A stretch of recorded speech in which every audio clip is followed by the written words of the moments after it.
এই জন্য কোরআনের বিরোধিতা করা যাবে না।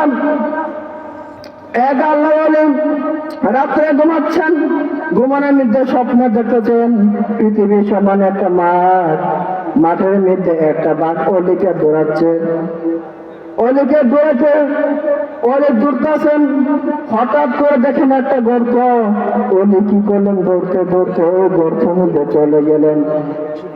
হঠাৎ করে ঘর থেকে বের হয়ে গেলেন, বের হয়ে আবার দৌড়তে দৌড়তে বাঘ পেছনে দৌড়াইতেছে। ওলি কোন জায়গা বিশ্রাম নিল, কোনো জায়গা নাই, দেখতেছে বিশাল বড় একটা গাছ। ওলি কি করলেন? বাঘের বয়ে গাছের মধ্যে উঠে গেলেন।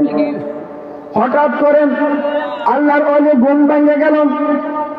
নামাজের পরে মসজিদের ইমাম সাহেবের কাছে গেছেন, গিয়ে বলতেছে, হুজুর ঘুমের স্বপ্নের মধ্যে আমি একটা স্বপ্ন দেখছি, পৃথিবীর সমান একটা মাঠ, ওই মাঠের মধ্যে আমি বসে রয়েছি।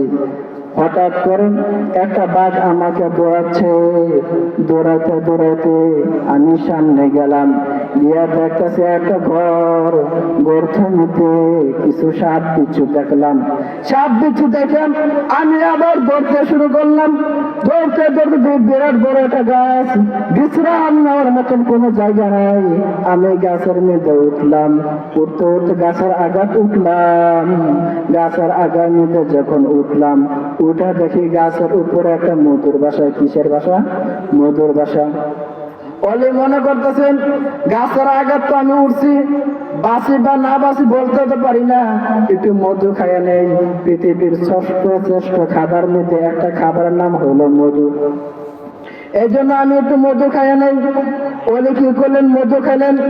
খাওয়ার পরে কিছুক্ষণ পরে আবার গাছের গোড়ার মধ্যে তাকালেন, তাকায় দেখে বাঘটা দাঁড়ায় আছে।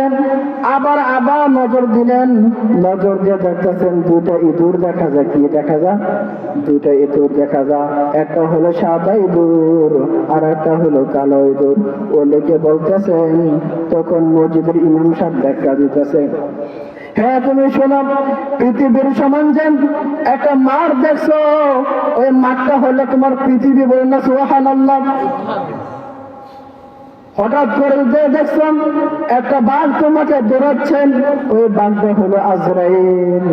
তুমি যে দৌড়তে দৌড়তে দৌড়তে দৌড়তে যে একটা গর্তের মধ্যে গেলা, গর্তের মধ্যে গিয়ে যে দেখছো সাপ বিচ্ছু, কবরের মধ্যে সাপ বিচ্ছু থাকবে, ঠিক কিনা?